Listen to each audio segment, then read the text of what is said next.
Morning students,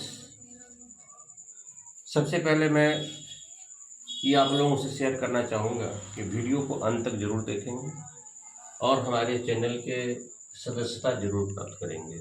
आज का हमारा जो कॉमन टॉपिक्स है क्लास 8, 9, 10 या जूनियर क्लास से भी रिलेटेड है।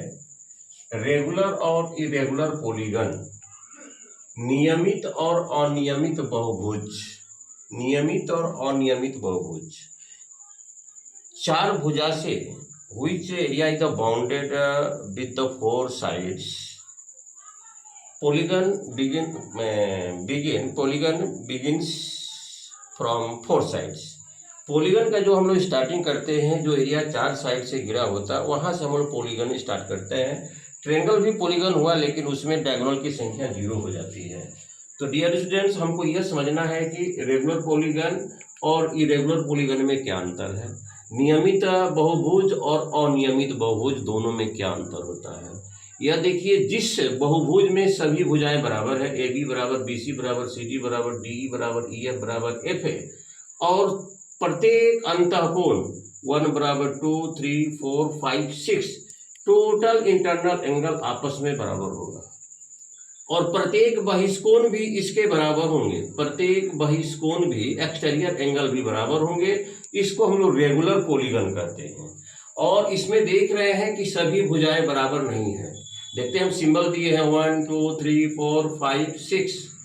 इसकी कोई भुजा आपस में, दो भुजा बराबर बात अलग है, तीन भुजा बराबर बात अलग है, लेकिन सभी भुजाएं बराबर नहीं होती है। और दूसरी बात है कि प्रत्येक एक्सटीरियर एंगल भी इसका बराबर नहीं होता है, और प्रत्येक बहिष्कोण भी इसका बराबर नहीं होता है। भले ही बहिष्कोणों का योगफल 360 डिग्री होगा, वह बात अलग है, लेकिन प्रत्येक बहिष्कोण इसका बराबर नहीं होता है। लेकिन रेगुलर पॉलीगन का प्रत्येक बहिष्कोण बराबर होता है और इसका प्रत्येक बहिष्कोण बराबर नहीं होता है।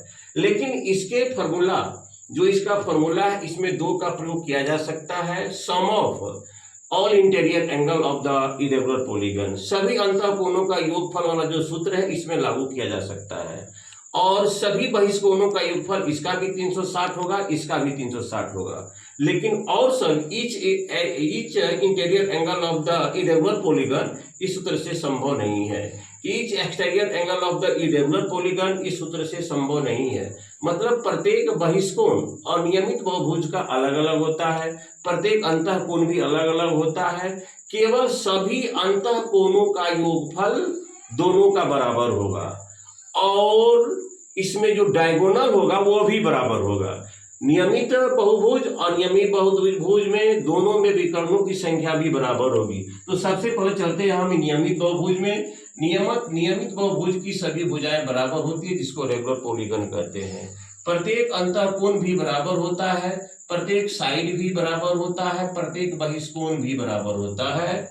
इसको हम लोग क्या कहते हैं, और प्रत्येक बहिष्कोण, इसको कहते हैं नियमित बहुभुज, इसको कहते हैं अनियमित बहुभुज। रेगुलर पॉलीगन के लिए देखिए, सभी भुजाएं बराबर, ए बी बराबर बी सी बराबर सी डी बराबर डी बराबर ई एफ बराबर एफ है। प्रत्येक अंतःकोण 1 बराबर 2, 3, 4, 5, 6 आपस में बराबर है।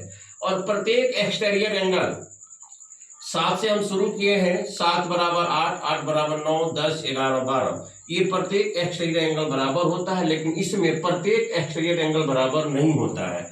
अब चलिए रेगुलर पॉलीगन के लिए, प्रत्येक अंतःकोण बराबर n-2 गुना 180/n, n जहां भुजाओं की संख्या होती है, और यह इरेगुलर पॉलीगन में लागू नहीं होगा।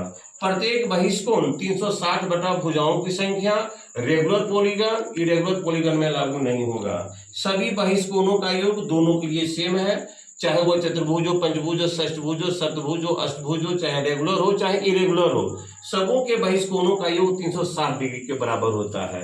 सभी अंतःकोणों का योग दोनों का सेम आएगा, चाहे रेगुलर हो चाहे इरेगुलर हो, चाहे पंचभुज हो, चाहे षष्ठभुज हो, चाहे सप्तभुज हो, चाहे हेप्टागोन हो, चाहे जो भी हो, हेक्सागोन हो, सब में सभी अंतःकोणों का योगफल वही आएगा, चाहे रेगुलर हो चाहे इरेगुलर। 180 × n-2, और विकर्ण की संख्या दोनों में सब बराबर आएगा, n × n-3/2। जैसे मान लीजिए पेंटागन है, पेंटागन में 5 भुजा होता है, तो n की जगह पर 5 लिखिए, 5 × 5 - 3/2, तो 5 में 3 गया 2, 2/2, 2 कट गया, विकर्णों की संख्या 5 हो। अगर आप कहते हैं ट्रेंगल आपका एक पॉलीगन है, चूंकि ट्रेंगल है द 3 साइडेड या which area is the bounded by the 3 side is called the triangle. अब चलिए n बराबर 3 होता है, डायगोनल निकालिए, n इंटू n माइनस 3 बटा 2।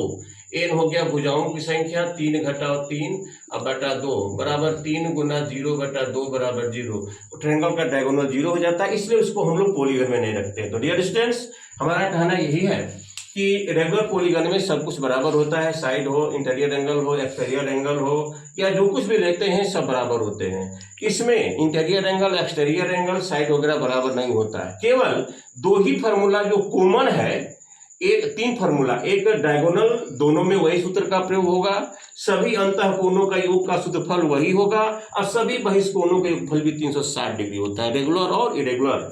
डियर स्टूडेंट्स, आज का हमारा ये टॉपिक समाप्त रहा, और वीडियो को जरूर ही विजिट करेंगे, अंत तक विजिट करेंगे, और उसके बाद हमारे चैनल को सब्सक्राइब निश्चित रूप से करेंगे। Thank you very much.